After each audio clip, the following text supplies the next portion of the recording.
Hi guys, అందరికీ శుభ సాయంత్రం. ఈరోజు మనం తమిళనాడు రాష్ట్రంలోని కాంచీపురం, కంచి అని పిలుస్తాం, కాంచీపురం వరదరాజ పెరుమాళ్ దర్శనానికి రావడం జరిగింది. దర్శనం చాలా చక్కగా జరిగింది. చూడండి, అలాగా అక్కడ ఉత్సవమూర్తులు కూడా మరికొద్ది క్షణాల్లో ఊరేగించడానికి సిద్ధంగా ఉన్నారు మన స్వామివార్లు. కాబట్టి మరొక 10 నిమిషాల్లో ఆ ఉత్సవ ఊరేగింపు కూడా జరుగుతుంది. అలాగే ఈ మంటపం చూసారా, కాంతులతో ఎంత బాగా ఉందో ఈ మంటపం.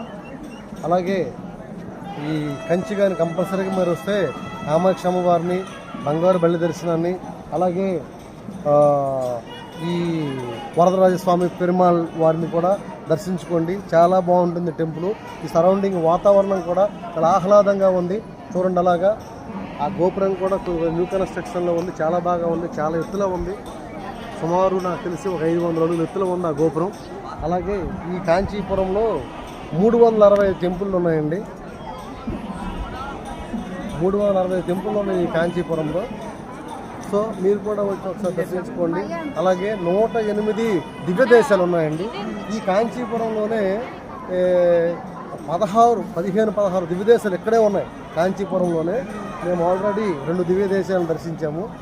అవకాశం ఉన్నప్పుడు మేము కూడా చక్కగా దర్శించుకునే వీరు మాకు ఆ స్వామివారి ఇవ్వాలని కోరుకుంటున్నాము. ఓకే ఫ్రెండ్స్, మీరు కూడా వస్తే సరే ఈ రాష్ట్రంలో ట్రై చేయండి. రేపు నేను అరుణాచలం వీడియో ఇంకోటి మీకు పెడతాను. అరుణాచలం గిరి ప్రదక్షిణ చేస్తాము, అది కూడా పెడతాను ఫ్రెండ్స్. ఓకే ఫ్రెండ్స్, ధన్యవాదాలు.